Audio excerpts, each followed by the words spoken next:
Hello అండి, welcome to my channel Durga home tailor. ఈరోజు వీడియోలో నేను బోట్ నెక్ బ్లౌజ్ అనేది కట్ చేస్తున్నానండి. అది మీకు చూపిస్తున్నాను. ఫ్రంట్ వచ్చేసి వీ నెక్ అండి, బ్యాక్ వచ్చేసి బోట్ నెక్. తర్వాత నేను ఏ విధంగా కట్ చేస్తాను అన్నది బోట్ నెక్ మీకు చూపిస్తున్నానండి. లైనింగ్ ఎప్పుడు అవతల సైడ్కి ఎడ్జ్లు ఉండాలండి. బ్యాక్ ఓపెన్ ఫ్రంట్ ఓపెన్ అయితే బ్యాక్ ఓపెన్ అయితే మన సైడ్కి ఉండాలి. ఇది బ్యాక్ ఓపెన్ కాదు, ఫ్రంట్ ఓపెన్ కాబట్టి నేను ఎడ్జ్లు అనేది అటు సైడ్కి వేసానండి. మెజర్మెంట్ బ్లౌజ్తో కొలుస్తున్నానండి. మెజర్మెంట్ బ్లౌజ్ ఇచ్చారండి కస్టమరు, దాని ప్రకారం కొలుస్తున్నాను. షోల్డర్ దగ్గర నుంచి కింద లెంత్కి 14 ఇంచెస్ ఉందండి. ఖర్చులు 1 ఇంచ్ యాడ్ చేసుకుని 15 ఇంచెస్ ఖర్చు మార్కింగ్ చేశానండి 15 ఇంచెస్కి. తర్వాత ఇది బోట్ నెక్ కాబట్టి 3.5కి నెక్ అనేది మార్కింగ్ చేశానండి, నెక్ విత్. తర్వాత షోల్డర్ వచ్చేసి 3 ఇంచెస్ పెట్టాను. తర్వాత ఆర్మ్ డౌన్ వచ్చేసి 7 ఇంచెస్ పెట్టానండి. బోట్ నెక్ బ్లౌజులకి చిన్న సైజ్ అయితే 7 సరిపోతుందండి, పెద్ద సైజ్ అయితే 7-15 అలా పెట్టుకోవాలి. ఇది చిన్న సైజే, 32 సైజ్ లోపే కాబట్టి 7 ఇంచెస్ సరిపోతుంది. తర్వాత దాన్ని 1 ఇంచ్ డ్రాయింగ్ వేసేసి మార్కింగ్ చేసుకోవాలి. తర్వాత నెక్ విత్ అనేది 3.5 పెట్టానండి. ఇటు సైడ్ కూడా 3.5 పెట్టుకుని రౌండ్ మార్కింగ్ చేస్తానండి, బాక్స్లా చేసుకుని. తర్వాత నెక్ నడుం దగ్గర నుంచి ఖర్చుల దగ్గర నుంచి పట్టుకుని ఈ చివరికి వచ్చేదాకా ఎంత ఉన్నదన్నది చూసానండి. 19 ఉంది కదా, దానికి బ్యాక్ డాట్స్కి 1 ఇంచ్ కలుపుకొని చేస్తున్నానండి. మధ్యకి టేప్ మడతేసుకుని 10 ఇంచెస్ వచ్చిందండి 20కి. నేను 10కి మార్కింగ్ చేశాను. దాని ప్రకారం అనేది కటింగ్ చేసేస్తున్నాను. ఇది బోట్ నెక్కే కానీ బ్యాక్ సైడ్ ఓపెన్ అదండి, బోట్ నెక్కే కానీ బ్యాక్ సైడ్ వచ్చేసి వాళ్ళు హోల్ కానీ ఏమి పెట్టొద్దన్నారు, ఫుల్ క్లోజ్ చేసేయమన్నారు. అందుకు నేను బ్యాక్ సైడ్ నెక్ అనేది ఏమి డ్రాయింగ్ వేయలేదండి, క్లోజ్డ్ పెట్టేశాను. తర్వాత హ్యాండ్స్ అండి, కాకపోతే హ్యాండ్స్ ఏంటంటే వాళ్ళు లైనింగ్ వద్దు అన్నారు, బుట్ట హ్యాండ్స్ పెట్టమన్నారు కాబట్టి నేను హ్యాండ్కి లైనింగ్ వద్దు కాబట్టి నేను లైనింగ్ అనేది తీయట్లేదండి. తర్వాత బ్యాక్ పార్ట్ వేసి ఫ్రంట్ కట్ చేస్తున్నానండి. బ్యాక్ సేమ్ ఎలా ఉందో సేమ్ దాని ప్రకారం వేసేసుకుని చుట్టూ అనేది మార్కింగ్ చేసేస్తున్నానండి. నా కటింగ్ అనేది కొంచెం సింపుల్ వేలో ఉంటుందండి. ఆర్మ్ హోల్ కూడా నేను నడుము కొలత దగ్గర నుంచి తీసేస్తాను అనమాట, ఆర్మ్ హోల్ ఎగ్జాక్ట్ వచ్చేస్తుంది. తర్వాత బ్యాక్ సైడ్ పార్ట్ని అంతా పట్టుకుని ఫ్రంట్ అంతా మార్కింగ్ చేసేస్తున్నానండి. తర్వాత బ్యాక్ పార్ట్ని తీసేసి, ఇది ప్రిన్సెస్ కట్ బ్లౌజ్ కాబట్టి 1 ఇంచు అవతల సైడు నేను పెంచుకున్నానండి. మనం డాట్ కలుపుకుంటాం కదండి, అప్పుడు సరిపోతుంది. తర్వాత ఆర్మ్ హోల్ దగ్గర ఒక 1/2 ఇంచ్ లోతు తీసానండి. తర్వాత 3.5 ఉందో లేదో ఎగ్జాక్ట్ చూసుకుంటున్నాను, ఎందుకంటే ఇది వీ నెక్ అండి. వీ నెక్ కాబట్టి ఫ్రంట్ 3.5 ఉండాలండి. 3.5 పెట్టి మెజర్మెంట్ బ్లౌజ్తో కొలుస్తున్నానండి ఎంత వచ్చిందనేది. దాని ప్రకారం వి అనేది బాక్స్లో డ్రా చేసుకుని వి అనేది మార్కింగ్ వేసానండి. కాకపోతే కొంచెం బ్రాడ్ వి అడిగారు కాబట్టి కొంచెం బ్రాడ్గా వి అనేది నేను మార్కింగ్ వేసాను. వాళ్ళు బ్రాడ్ వి అడిగారండి కస్టమరు, అందుకు బ్రాడ్ వి డ్రాయింగ్ వేసాను. తర్వాత ఉక్సులు పట్టీ దగ్గర అండి మెజర్మెంట్ బ్లౌజు కొలుస్తున్నానండి ఎంత ఉన్నది అనేది. షేపు 3.5 ఉందండి, 3.5కి ఎగ్జాక్ట్ 3.5 పెట్టేశానండి. 2 ఇంచెస్ ఏమో విత్ పెట్టాను డాట్కి.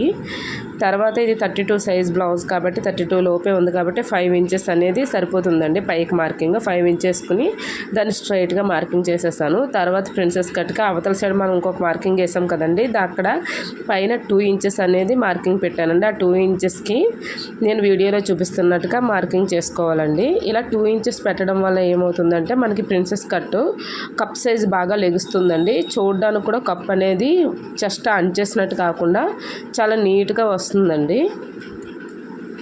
దాని ప్రకారం నేను కటింగ్ చేసేస్తున్నానండి వీడియోలో చూపిస్తున్నట్టు.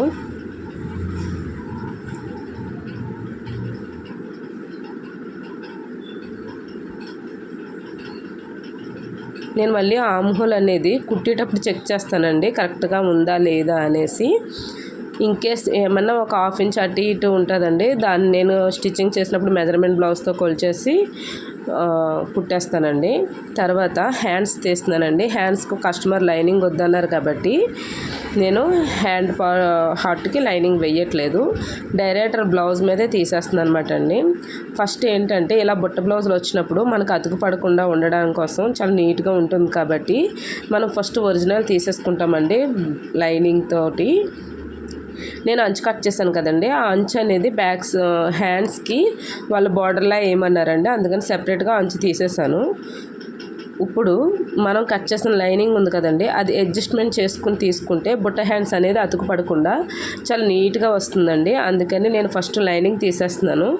లైనింగ్ అడ్జస్ట్మెంట్ చేసుకుని ఒరిజినల్ దాని మీద లైనింగ్ అడ్జస్ట్మెంట్ చేసుకున్నామంటే బుట్ట అనేది మనకి అతుకు పడకుండా చాలా నీట్గా పర్ఫెక్ట్గా వస్తుందండి ఫినిషింగ్ లుక్ అనేది.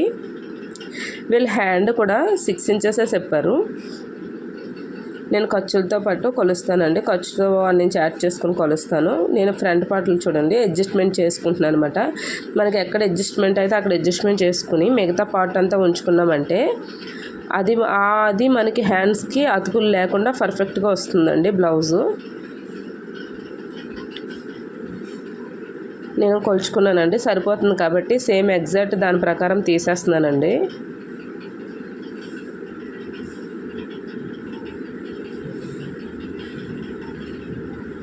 ఇలా ముందే చెక్ చేసుకోవడం వల్ల మనకి హ్యాండ్ అనేది అతుకు పడకుండా చాలా నీట్గా వస్తుందండి.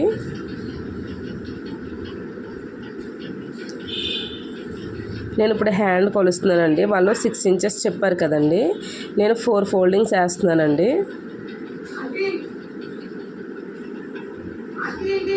టూ హ్యాండ్స్ వచ్చేసేలాగా నేను 4 ఫోల్డింగ్స్ వేసేస్తున్నానండి, ఎక్కడ అతుకు పడకుండా ఉన్న క్లాత్ని అడ్జస్ట్మెంట్ చేస్తున్నాను.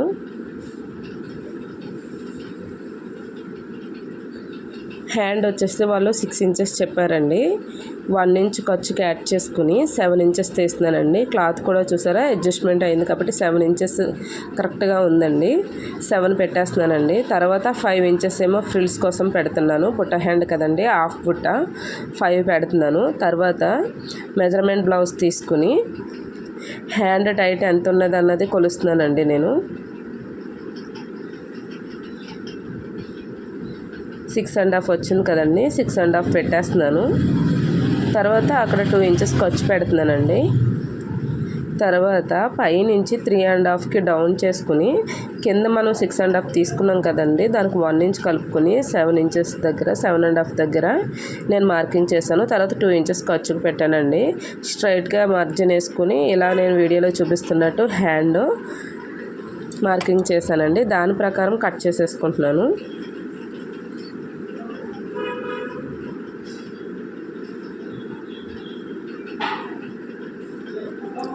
తర్వాత మనం ఆమ్హోల్ డాట్ అని పెట్టాం కదండి, అక్కడ టక్స్ పెడుతున్నాను. తర్వాత ఫ్రిల్స్ ఎక్కడి నుంచి స్టార్ట్ అవుతాయి అన్న అక్కడ ఒక టక్ పెడుతున్నాను. షోల్డర్ పాయింట్ దగ్గర కూడా టక్ పెడుతున్నానండి.